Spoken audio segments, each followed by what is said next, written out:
허락하신 하나님의 말씀은 골로새서 2장 16절로 23절까지 말씀입니다.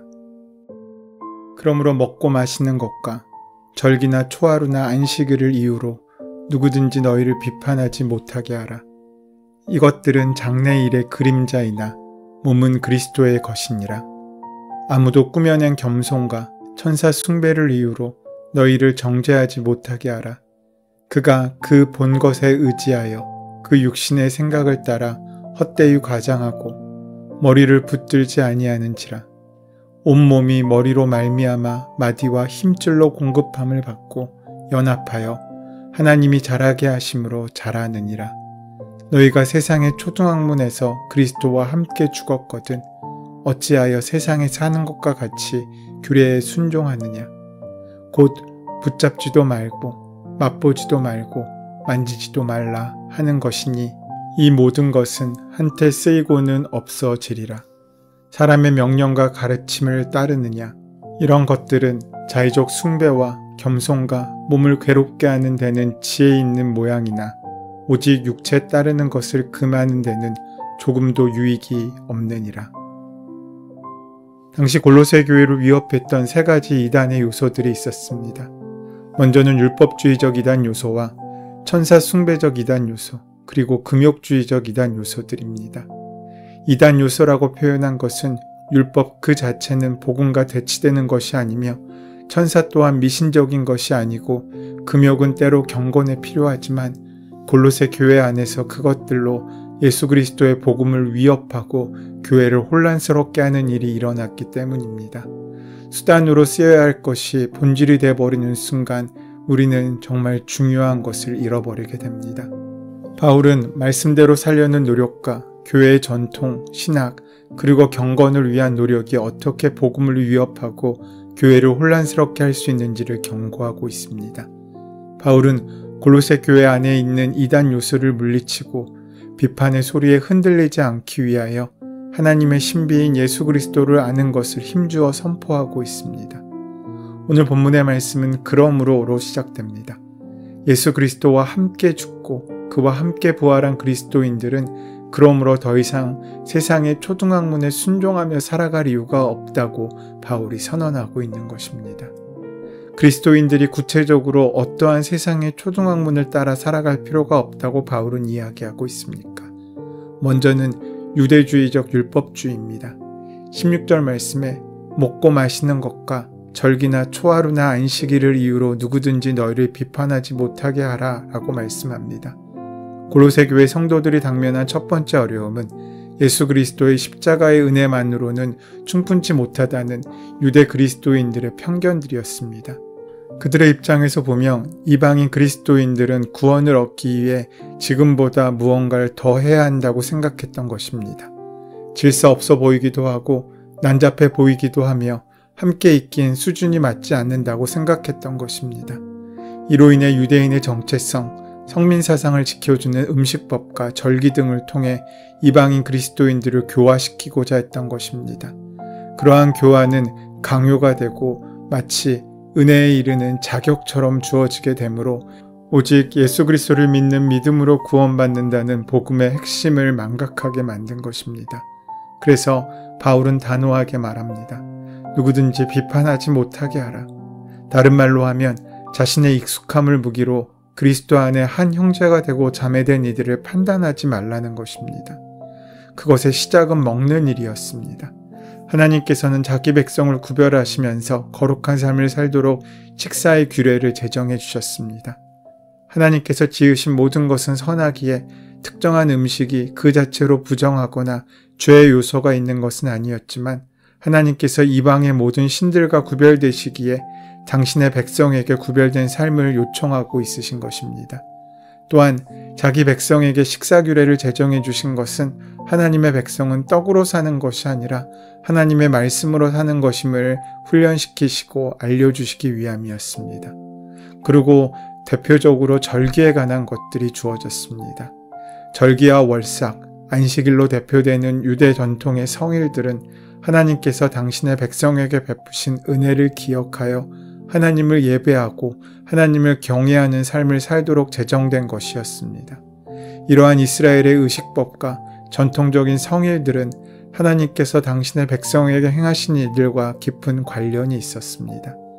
하나님께서 이스라엘의 하나님이 되어주시고 언약을 주신 복음의 먼저이고 회복된 하나님과의 관계의 기초에 의식법이 제정되고 세분화된 것입니다. 하나님께서 만물을 창조하시고 복을 주신 복음이 먼저이고 그 은혜를 기억하기 위해 안식일이 제정되었으며 이후에 그 안식일을 잘 지키기 위한 세부 규칙이 만들어진 것입니다. 마찬가지로 하나님께서 이스라엘 민족을 출애굽시켜 주신 복음이 먼저이고 그 은혜를 기억하기 위해 유월절이 제정되었으며 이후에 유월절을 거룩히 지키기 위한 세부 규칙이 만들어졌습니다. 중요한 것은 언제나 복음이 먼저이고 복음의 결과는 따라오는 것이었습니다. 이러한 본질과 비본질을 구분하지 못하기 때문에 우리에게 은혜로 주신 규례가 오히려 은혜의 족쇄가 될 수 있음을 말하고 있는 것입니다. 두 번째로 우리가 따르지 말아야 할 세상의 초등학문은 유대주의적인 신비주의였습니다. 오늘의 본문 17에서 19절까지의 말씀에 나오고 있는데 여기서 주목해 보아야 할 단어가 있습니다. 그것은 몸으로 번역된 헬라어 소마입니다. 이 단어는 그림자로 번역된 헬라어 스키아와 대조됩니다. 그림자는 실체가 없습니다. 하지만 몸은 실체가 있습니다. 그림자는 허상이지만 몸은 실제로 있는 실상입니다. 마찬가지로 예수님은 허상이 아니십니다. 예수님은 인간의 몸을 입고 오셨고 부활체로 다시 오실 것입니다. 예수 그리스도 안에서 살아가는 우리도 이 땅에 두 발로 디디고 살아가며 예수님과 함께 새하늘과 새 땅에서 거룩한 몸을 입고 부활할 것입니다. 그러나 유대주의적 신비주의자들은 천사 숭배와 같은 신비적인 요소들로 골로새 교회 성도들로 하여금 혼란스럽게 만들었습니다. 그들이 개인적으로 경험한 것을 절대시하여 사람들을 헛되이 과장하여 그들을 현혹시키고 있고 불안하게 만든 것입니다. 바울은 이에 대해 또한 단호하게 말합니다. 19절 말씀에 머리를 붙들라고 말씀하십니다. 즉 머리 되시는 예수 그리스도를 붙들라는 말씀입니다. 그 이유를 19절에서 이렇게 설명합니다. 온몸이 머리로 말미암아 마디와 힘줄로 공급함을 받고 연합하여 하나님이 자라게 하심으로 자라느니라. 이 말씀은 2장 6절에서 7절 말씀과 같은 의미입니다. 예수 그리스도 안에 행하고 그 안에 뿌리를 박으며 세움을 받으라. 그리스도인으로 살아간다는 것은 개인적이고 특별한 체험이 아닌 말씀으로 오신 예수 그리스도의 그 근간을 반드시 도와야 함을 분명히 말씀하고 있는 것입니다.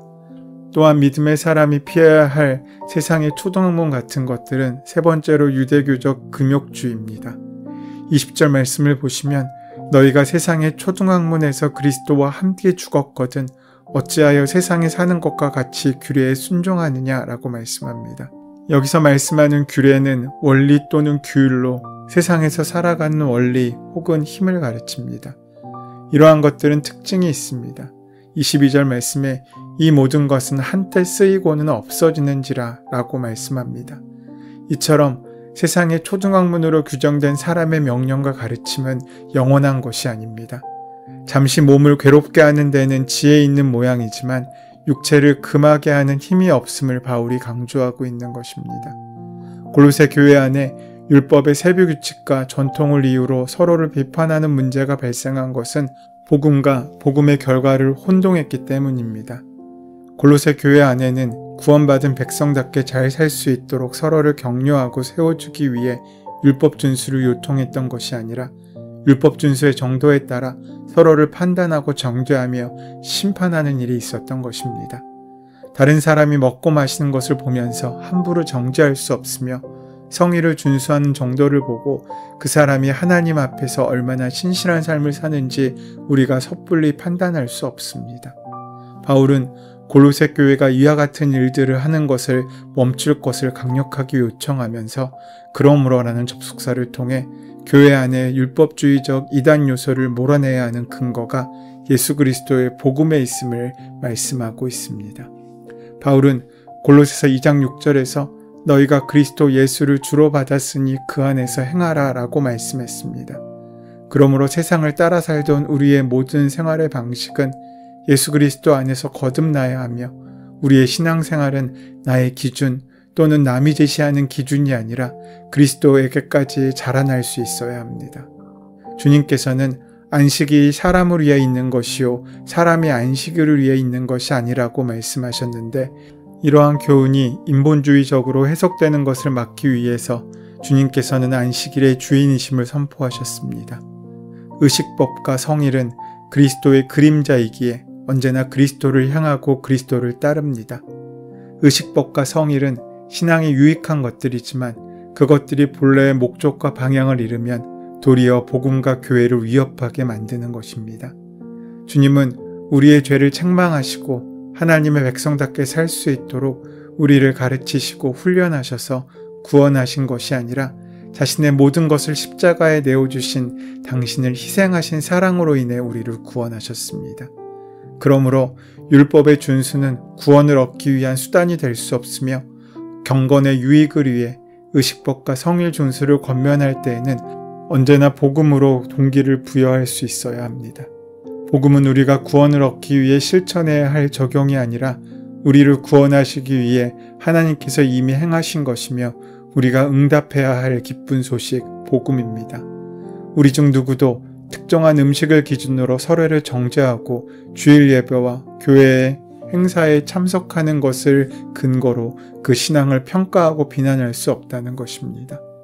믿음이 연약한 지체를 배려하고 개인의 경건과 교회의 덕을 세우기 위하여 서로를 권면할 때는 언제나 그리스도의 사랑 안에서 복음으로 격려해야 합니다. 우리의 신앙생활의 근거는 내가 아니라 영원한 모범이 되시는 예수 그리스도의 모습을 보게 하는 것이어야 한다는 것입니다.